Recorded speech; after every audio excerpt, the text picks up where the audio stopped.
Halo sahabat keluarga Pandu, bagaimana kabarnya hari ini? Semoga kita selalu berada dalam perlindungan Tuhan dan selalu diberkati dalam melakukan setiap tugas dan tanggung jawab kita. Selamat bertemu kembali di channel Keluarga Pandu dalam program Studi Alkitab. Studi Alkitab kita kali ini terambil dari kitab Ayub, Ayub pasal 1 ayat 1 sampai dengan ayatnya yang ke-12. Sebelum mendengarkan penjelasan saya, silahkan sahabat-sahabat keluarga Pandu membaca teks Alkitabnya terlebih dulu. Sebelum lanjut, jangan lupa subscribe, like, komen, dan share untuk membantu mengembangkan channel ini, supaya channel ini bisa bermanfaat untuk siapa saja. Kitab Ayub digolongkan ke dalam karya sastra yang indah, yang berbicara tentang penderitaan dan jalan Tuhan yang misterius. Menurut narasi, Ayub hidup di tanah Uz, tetapi tidak ada kejelasan pasti tentang letak tanah Uz. Ada yang menafsirkannya sebagai wilayah Edom berdasarkan uraian Yeremia dalam Yeremia 25 ayat 20 sampai 21. Kemudian berdasarkan informasi dari Ayub 1 ayat 3 dan juga ayat 14, ayat 17 dan pasal 42 ayat 12, beberapa penafsir menyimpulkan bahwa tanah Uz ini mungkin terletak di sebelah timur tanah Israel dan di sebelah timur Edom di Arabia Utara. Karena alasan ini, maka beberapa penafsir mengatakan bahwa Ayub bukan berasal dari Israel. Penyebutan namanya juga tanpa disertai asal-usulnya atau genealogisnya. Karakteristik teologinya juga agak berbeda dengan teologi yang berkembang di Israel, khususnya teologi deuteronomistik. Kata Ibrani Iyop untuk nama Ayub secara harfiah berarti dimusuhi. Jadi penyebutan nama ini sejak awal mungkin menggambarkan pengalaman hidup Ayub dan penderitaan yang dialaminya. Ayub digambarkan sebagai orang yang saleh dan jujur. Kata tam secara harfiah berarti lengkap atau sempurna, tetapi juga bisa berarti tanpa celah atau salah atau berintegritas. Sementara kata yasar dapat berarti lurus atau benar atau jujur atau tegak lurus. Mungkin maksudnya adalah kebenaran atau kejujuran dirinya berdiri tegak dan tidak tergoyahkan. Makna kata ini juga dapat berarti bahwa Ayub tidak berbuat tidak adil atau tidak benar kepada orang lain. Kedua kata ini sejalan dengan kata wire Elohim. Kata yare mengandung makna takut sebagai bentuk sikap moral. Jadi takut akan Tuhan di sini berarti sebuah sikap moral yang memperlihatkan cara hidup yang sesuai dengan kehendak Tuhan. Karena sikap moral yang benar di hadapan Tuhan ini, maka dia juga menghindari atau berpaling dari yang jahat atau sesuatu yang buruk. Pernyataan ini dipakai penulis mungkin untuk menunjukkan bahwa Ayub tidak melakukan hal yang jahat kepada orang lain, bahkan juga tidak membuat dirinya sendiri melakukan yang jahat yang bertentangan dengan kehendak Tuhan. Para penafsir Kristen mula-mula memahami cara hidup Ayub ini sebagai sebuah model hidup orang beriman yang sempurna. Sikap hidup Ayub ini nanti bisa mulai dilihat di ayat yang kelima. Ayub juga diberkati dengan 7 anak laki-laki dan 3 anak perempuan. Selain itu, Ayub juga memiliki ternak dan budak yang sangat banyak. Keberadaan 7 anak laki-laki ini memperlihatkan bahwa Ayub siap untuk mengembangkan kekayaan dan usahanya. Dengan demikian, kehilangan yang nanti dialami Ayub menjadi sebuah penderitaan yang tidak terkirakan. Karena besarnya kekayaan yang dimilikinya, Ayub dikatakan merupakan orang terkaya dari semua orang di sebelah timur. TBLAI menerjemahkan terkaya ini dari kata gadol, yang sebenarnya lebih berarti lebih besar atau yang terbesar. Bene Kedem yang diterjemahkan sebagai orang-orang atau anak-anak dari timur mungkin menunjuk kepada orang-orang yang berada di wilayah antara Palestina dan Efrat. Di ayat 4 dikatakan bahwa anak laki-laki Ayub mengadakan jamuan makan pada setiap hari yang telah ditentukan di rumah mereka masing-masing. Kita bisa memahami beberapa hal dari teks ini. Pertama, tampaknya anak-anak lelaki Ayub sudah dewasa dan mereka mendiami rumah mereka masing-masing. Tetapi tidak jelas apakah ada di antara mereka sudah menikah atau belum. Sementara anak perempuan mungkin masih tinggal bersama Ayub. Karena itu setiap mengadakan acara, mereka mengundang saudara-saudara perempuan mereka. Kedua, misteh berarti jamuan makan minum.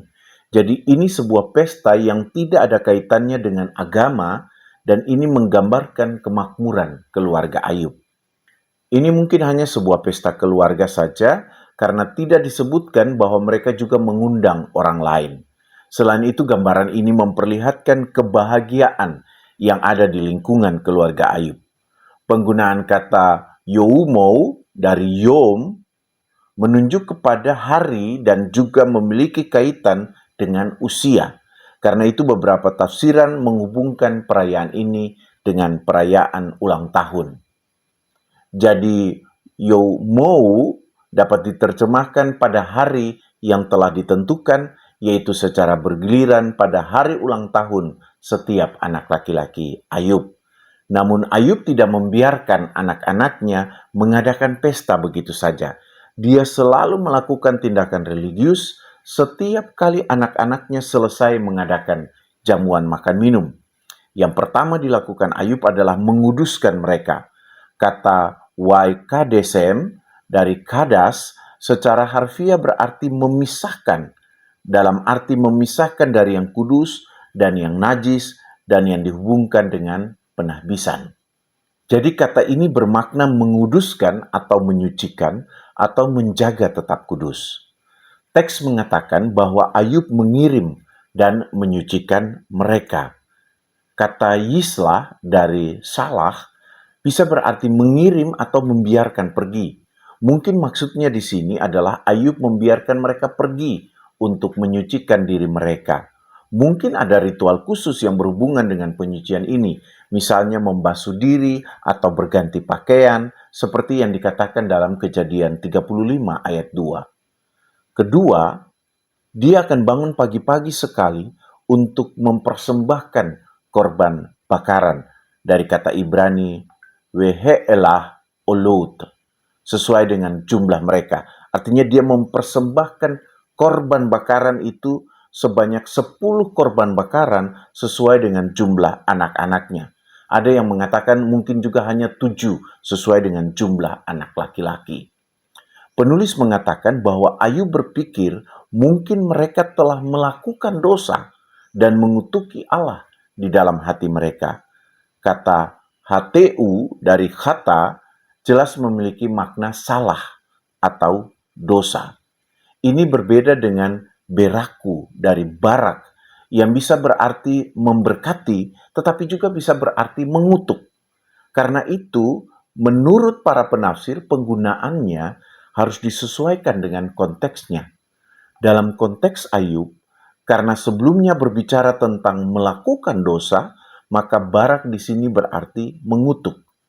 Kata kalhayamim menegaskan bahwa Ayub secara konsisten melakukannya setiap waktu setelah anak-anaknya mengadakan jamuan makan dan minum. Ayub berperan seperti seorang pengantara yang selalu bertindak mengadakan pendamaian antara anaknya dengan Allah. Tindakan ini mengingatkan kita pada Yesus Kristus sebagai pendamai, sebagai pengantara antara manusia dengan Allah. Namun jika Yesus melakukannya sekali untuk selamanya, Ayub harus berulang kali melakukannya atau setiap waktu melakukannya. Ayub digambarkan oleh narator sebagai ayah yang membiarkan anak-anaknya menikmati kebahagiaan mereka atau memberikan kepada mereka kebahagiaan hidup, tetapi juga berusaha menjaga agar mereka tetap hidup kudus di hadapan Allah. Ini sejalan dengan pernyataan di ayat pertama bahwa Ayub menjauhi kejahatan bukan hanya untuk dirinya sendiri, tetapi juga untuk keluarganya atau dalam hal ini anak-anaknya. Nah, setelah berbicara tentang sikap hidup iman Ayub, narator berpindah membicarakan kehadiran anak-anak Allah dan iblis. Fokus pembicaranya kemudian berganti pada dialog antara Allah dan iblis. Penggunaan kata hayom tidak menunjuk kepada suatu waktu yang pasti, tapi mungkin hadir di hadapan Tuhan. Bahasa Ibraninya Lehit Yaseb al-Yahweh. Dan ini mungkin adalah peristiwa yang biasa atau yang biasa terjadi sehingga dimunculkan narator dalam narasi ini. Ada penafsir yang mengatakan atau mengartikannya sebagai pertemuan atau sidang ilahi. Bene ha Elohim mungkin lebih tepat diterjemahkan anak-anak Elohim, sehingga kalau mau diterjemahkan dengan malaikat itu lebih sesuai. Mereka mungkin hadir di hadapan Yahweh untuk melaporkan aktivitas mereka. Dan di antara anak-anak Elohim itu hadir juga setan. Kata hasatan yang menggunakan artikel definitif menunjukkan bahwa ini adalah sebuah jabatan ketimbang sebuah nama pribadi. Sehingga kalau kita menyebut setan, harus ada kesadaran bahwa ini bukanlah sebuah nama diri, tetapi sebuah pribadi yang jabatannya adalah sebagai setan. Kata ini juga sering dimaknai sebagai musuh. Namun setan atau musuh di sini ada di bawah kuasa Tuhan. Menurut narasi, apa yang dilakukannya ada dalam kendali Tuhan. Sehingga dengan demikian, setelah berbicara tentang kesalehan Ayub, narator menghadirkan pribadi yang akan menjadi musuh melawan kesalehan Ayub. Narator secara tidak langsung ingin menunjukkan bahwa akan ada musuh dalam setiap tindakan kesalehan di hadapan Tuhan. Untuk menunjukkan bahwa setan memang ada di bawah kuasa Tuhan dan harus mempertanggungjawabkan semua yang dia lakukan, narator mengatakan bahwa Tuhan bertanya, dari mana setan? Setan menjawab bahwa dia dari perjalanan mengelilingi dan menjelajahi bumi. Ini mungkin gambaran dari tugasnya, yaitu melakukan perjalanan ke sekeliling bumi, seperti melakukan patroli, dan kemudian melaporkan apa yang dia temukan atau apa yang dia amati. Karena itu di ayat 8 Yahweh bertanya, apakah setan juga mengamati Ayub?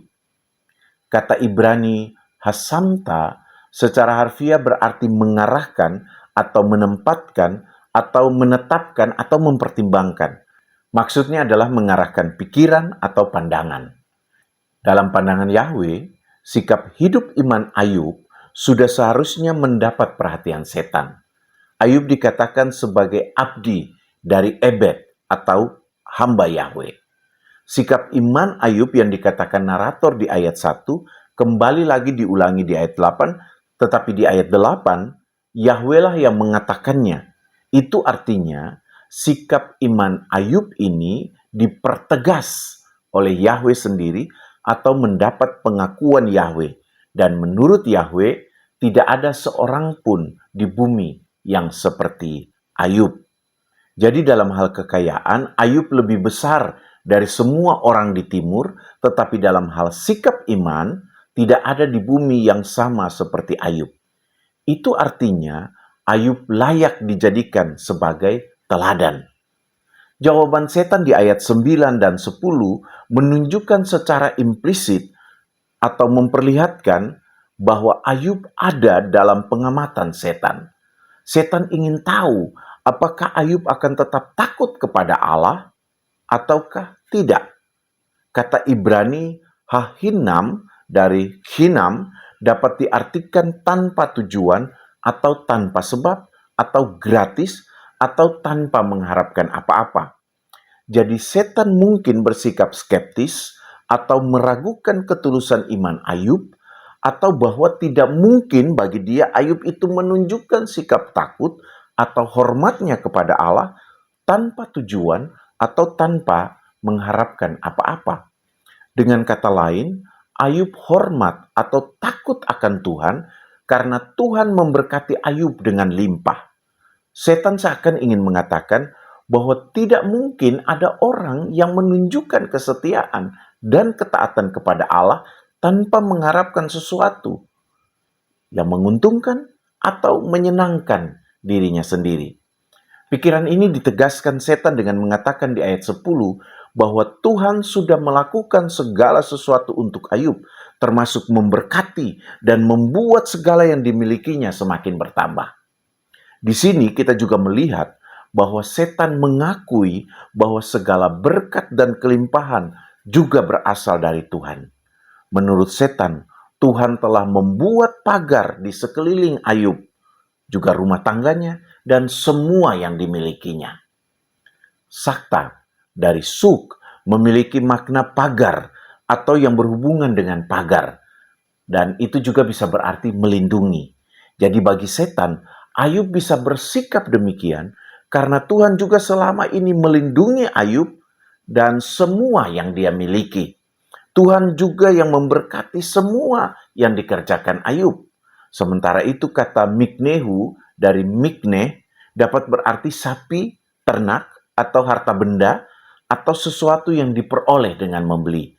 Jadi selain memberkati semua yang dikerjakan Ayub, dan Tuhan juga ikut berperan sehingga sapi atau ternak atau semua harta benda, termasuk yang dibelinya itu, menjadi bertambah di negeri kediaman Ayub.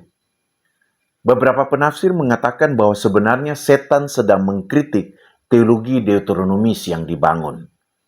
Menurut teologi Deuteronomis, berkat ilahi adalah hadiah untuk kesetiaan. Tetapi setan di sini bertanya, apakah berkat itu imbalan terhadap kesetiaan seseorang atau hanya bertujuan mempertahankan kesetiaan seseorang yang sebenarnya rapuh? Dengan kata lain, apakah orang akan tetap setia kepada Tuhan meskipun dia tidak diberkati? Untuk itu setan mengusulkan agar Yahweh mengulurkan tangannya sekarang juga dan menyentuh semua yang dimiliki Ayub. Kata Selah Yadeka, ulurkan tanganmu, dan Wega, sentuhlah, adalah frasa yang biasa dipakai untuk mendatangkan kehancuran atau berarti mendatangkan kehancuran. Sebenarnya setan tidak memiliki kuasa untuk menghancurkan Ayub. Karena itu dia sekarang meminjam tangan Yahweh untuk melakukan apa yang ingin dia lakukan kepada Ayub. Berbeda dengan anak-anak Ayub yang mengutuk Allah diam-diam atau tidak secara terbuka, menurut setan Ayub akan mengutuk Yahweh secara terbuka atau terang-terangan atau di depan wajahnya ketika semua yang menjadi miliknya diambil. Kata Ibrani alpaneka yebarakeka, atau dia akan mengutuknya di depan wajahmu, adalah frasa yang digunakan untuk menunjukkan bahwa sesuatu itu dilakukan di hadapan orang secara terbuka atau terang-terangan, bukan di belakangnya atau secara diam-diam. Kata paneka dari panim atau pane memang secara harfiah berarti wajah, tetapi juga mengandung makna penghinaan atau kurang ajar. Namun semua ini bukan didasarkan atas sebuah pengalaman atau pengetahuan atau kepastian tentang perilaku Ayub, melainkan hanya sebuah dugaan. Dugaan ini mungkin juga didasarkan atas pengalaman setan terkait dengan sifat manusia yang lain. Dua kali kata barak dipakai dalam narasi ini, tetapi keduanya dipakai bukan dalam arti memberkati atau memuji, melainkan dalam pengertian mengutuki. Di ayat 12, Yahweh mengizinkan setan melakukan apa yang diusulkannya. Selanjutnya penulis mengatakan semua yang dia miliki ada di tanganmu. Dari kata Ibrani, kal aser lo beyadeka. Itu artinya Yahweh memberi kuasa penuh kepada setan untuk melakukan apapun kepada semua yang dimiliki Ayub. Hanya Yahweh memberikan batasan atau tidak mengizinkan setan untuk meletakkan atau mengulurkan tangannya atas Ayub. Kata tislah dari salah juga digunakan di ayat 12, tetapi dihubungkan dengan larangan Yahweh kepada setan. Altislah yadeka. Itu artinya selain Ayub, istrinya, anak-anak Ayub, budaknya, dan segala harta kekayaannya ada di tangan setan atau ada dalam kuasa setan. Setelah menerima kuasa dan peringatan dari Yahweh, setan kemudian pergi dari hadapan Yahweh atau meninggalkan pertemuan yang disebut narator di ayat 6. Sahabat-sahabat keluarga Pandu yang baik, narasi ini mengajarkan kita beberapa hal. Pertama, orang beriman harus hidup benar sesuai dengan iman dan dalam kesetiaan kepada Tuhan, karena sudah seharusnya hidup benar sesuai iman dan kesetiaan kepada Tuhan itu menjadi jati dirinya. Untuk itu, kritik setan harus menjadi refleksi orang beriman untuk selalu mengoreksi dirinya, apakah iman dan kesetiaannya bergantung pada apakah dia menerima berkat dari Tuhan ataukah tidak. Dalam perjanjian baru, kita belajar bahwa iman adalah tanggapan atas kasih karunia Allah berupa keselamatan yang orang percaya terima. Jadi di sini berkat keselamatan sudah lebih dulu diberikan, bukan bergantung pada perilaku hidup seseorang. Kedua, narator mengingatkan kita bahwa seorang kepala keluarga memiliki tanggung jawab untuk memberikan kebahagiaan kepada keluarganya, tetapi juga mengajarkan dan menjaga anggota-anggota keluarganya untuk hidup benar di hadapan Tuhan. Ketiga, kita belajar bahwa sekalipun pribadi seperti setan memiliki kuasa untuk merusak atau menghancurkan segala sesuatu yang dimiliki orang beriman, namun hidup orang beriman tetap ada dalam perlindungan Tuhan. Tuhan tidak pernah membiarkan suatu kuasa pun menghancurkan hidup orang beriman. Karena itu, biarlah orang beriman tetap menggantungkan hidupnya sepenuhnya pada Tuhan, bukan pada segala kekayaan atau harta benda yang dimilikinya. Demikian studi Alkitab kita kali ini. Roh Kudus kiranya menolong kita, selalu memampukan kita untuk melakukan firman Tuhan ini di dalam kehidupan kita setiap saat. Tuhan memberkati kita.